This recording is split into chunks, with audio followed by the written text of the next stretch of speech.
So guys, शायद आप लोगों ने चाइनीज लोन ऐप के बारे में तो सुना होगा, लेकिन अगर मैं आपसे ये कहूं कि उसी कुछ चाइनीज लोन ऐप की वजह से लोगों ने आत्महत्या तक कर लिया है, तो क्या आप विश्वास करोगे? नहीं, राइट। तो ये देखिए, तमिलनाडु पे रहने वाले 23 इयर्स ओल्ड लड़के ने आत्महत्या कर लिया कुछ चाइनीज लोन ऐप की वजह से। एंड जब तमिलनाडु पुलिस ने इन्वेस्टिगेशन किया तो पता चला कि जिस ऐप से उन्होंने लोन लिया था उसी ऐप का स्कैमर्स उन्हें बार बार कॉल करके धमकी देता था एंड गंदा गाली भी बकता था। एंड इतना ही नहीं, उनके फ्रेंड, फैमिली एंड रिश्तेदारों को तक कॉल करता था एंड गंदा गाली भी बकता था। एंड उनके फैमिली वालों का कहना है कि उन्होंने कुछ दिन पहले एक ऐप से 33,000 का लोन लिया था एंड कुछ समय के बाद उन्होंने अपने किसी रिश्तेदारों से 50,000 का उधार लेके उस लोन को चुका दिया था। फिर भी स्कैमर्स नहीं मानता था। स्कैमर्स बोलता था कि मुझे कुछ भी पैसा नहीं आया है,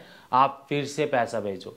एंड फिर से वो स्कैमर्स उनके फैमिली, फ्रेंड एंड रिश्तेदारों को कॉल करके धमकी देता था एंड ये बोलता था कि उन्होंने अभी तक कुछ भी पैसा नहीं दिया है। एंड फिर से वो स्कैमर्स उन्हें कॉल करता था एंड डराता धमकाता था कि जल्दी पैसा भेजो वरना तुम्हारा फोटो को गंदा बना के तुम्हारे कॉन्टेक्ट लिस्ट में जितने भी लोग हैं सबको सेंड कर दूंगा।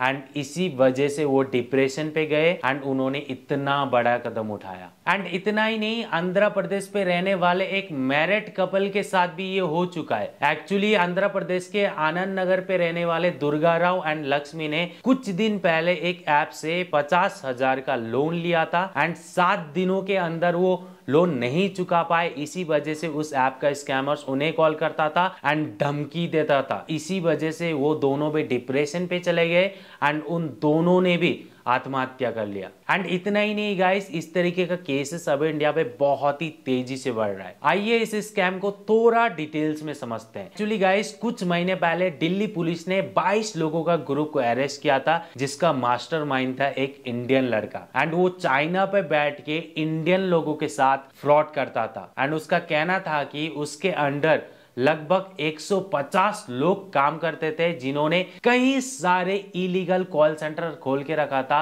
लोगों के साथ फ्रॉड करने के लिए। एंड पुलिस वालों का ये भी कहना है कि ये लोग पहले इंडियन लोगों को हायर करते थे एंड ट्रेन करते थे चाइनीज नेशनल के द्वारा। एंड इन लोगों के अंडर कई सारे लोग काम करते थे एंड इन लोगों ने कई सारे फेक कंपनी खोल रखा था लोगों के साथ फ्रॉड करने के लिए। एंड इतना ही नहीं, पुलिस ने और भी बहुत सारे लोगों को अरेस्ट किया है जो इस तरीके का चाइनीज लोन ऐप से लोगों के साथ फ्रॉड करते थे। सो गाइस, ये सब सुनने के बाद शायद आप लोगों को ये तो समझ में आ गया होगा कि ये कितना बड़ा फ्रॉड है एंड ये स्कैमर कितने सारे चाइनीज लोन ऐप का इस्तेमाल करते होंगे। एंड सबसे इंटरेस्टिंग बात तो ये है कि गाइस, ये सारे फेक ऐप आपको प्ले स्टोर पे मिल जाता है। एंड जब आप इस ऐप को इंस्टॉल करके लॉग इन करते हो तो ये ऐप आपसे आपका फोन नंबर मांगता है। एंड जब आप फोन नंबर से उस ऐप पर लॉग इन करते हो तो ये ऐप आपसे और एक परमिशन मांगता है आपका कॉन्टेक्ट लिस्ट एंड गैलरी को एक्सेस करने का। एंड अगर आप एक्सेप्ट कर लेते हो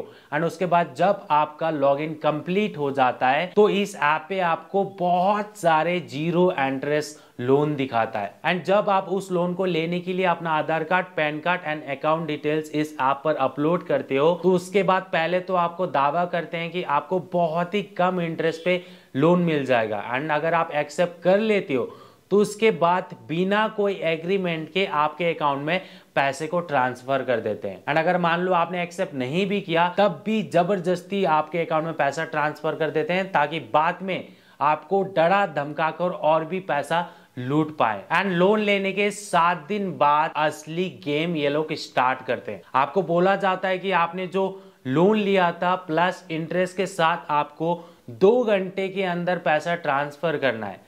अगर आपने छोटा लोन लिया तो 500 या फिर अगर आपने 30,000 से ऊपर का लोन लिया है तो 1,000 से लेके 2,000 तक आपको पर डे इंटरेस्ट देना होगा। एंड अगर आप पेमेंट नहीं कर पाते हो तो ये लोग आपको कॉल करना शुरू कर देते हैं एंड डराते धमकाते हैं कि आपका फोटोशॉप करके आपका फोटो को बहुत ही गंदा बना के आपके फ्रेंड, फैमिली एंड रिश्तेदारों को सेंड कर दूंगा। एंड सबसे डेंजर बात तो ये है कि इस स्कैमर के पास आपका कॉन्टेक्ट लिस्ट एंड गैलरी का एक्सेस होता है। एंड इतना ही नहीं, अगर आप फिर भी पैसा नहीं दे पाते हो तो ये लोग आपके फ्रेंड, फैमिली एंड रिश्तेदारों को तक कॉल करना शुरू कर देते हैं एंड उन्हें भी कॉल करके डराते धमकाते हैं एंड ये बोलते हैं कि इस बंदे से मेरे साथ इतना का लोन लिया था, ये बंदा अभी तक इंटरेस्ट तक पे नहीं किया है। एंड अगर मान लो आपने इन लोगों को परेशान होकर पैसा ट्रांसफर कर दिया, फिर भी ये लोग बोलते हैं कि हमें कुछ भी पैसा रिसीव नहीं हुआ है, शायद आपने मिस्टेकली किसी और को सेंड कर दिया,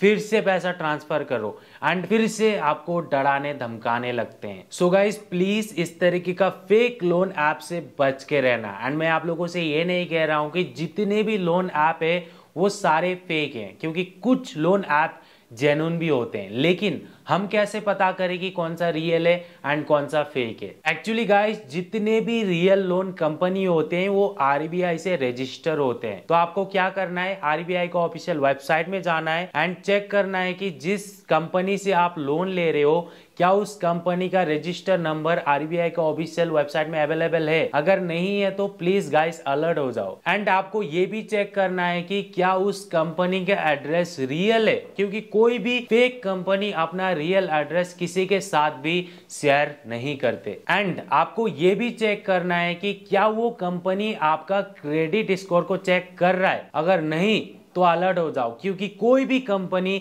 बिना आपका क्रेडिट स्कोर चेक करे आपको लोन नहीं देता। एंड सबसे इंपॉर्टेंट, जिस कंपनी से आप लोन ले रहे हो एक चीज आपको ध्यान रखना है, क्या वो कंपनी आपसे केवाईसी वेरीफाई करवा रहा है। अगर नहीं करवा रहा है तो अलर्ट हो जाओ, क्योंकि कोई भी कंपनी बिना केवाईसी वेरीफाई करे आपको लोन नहीं देता। एंड आपको ये भी चेक करना है क्या उस कंपनी का कोई ऑफिशियल वेबसाइट है, क्योंकि जेन्युइन कंपनी का हमेशा एक ऑफिशियल वेबसाइट होता है। एंड आप लोगों को ये चेक करना है कि क्या वो वेबसाइट सेफ है, क्योंकि सेफ वेबसाइट का यूआरएल के साइट पे आपको ये पैड लॉक का ऑप्शन देखने को मिल जाएगा। एंड आप लोगों को ये भी ध्यान में रखना है कि क्या वो वेबसाइट का यूआरएल HTTPS से स्टार्ट हो रहा है या फिर HTTP से। अगर HTTP से स्टार्ट हो रहा है तो प्लीज अलर्ट हो जाओ, क्योंकि इस तरीके का ज्यादातर फेक वेबसाइट होते हैं। सो गाइस आई होप आप लोगों को समझ में आ गया होगा। अगर आपको फिर भी कुछ डाउट है तो आप लोग कमेंट्स कर सकते हो। एंड आप लोगों से एक रिक्वेस्ट है कि इस वीडियो को शेयर कर दीजिए, क्योंकि आप लोगों को भी समझ में आ गया होगा कि ये कितना बड़ा स्कैम है। सो गाइस आज के लिए बस इतना ही। मैं मिलता हूं आपको अगले वीडियो पे, तब तक के लिए प्लीज इस तरीके का स्कैम से बच के रहना।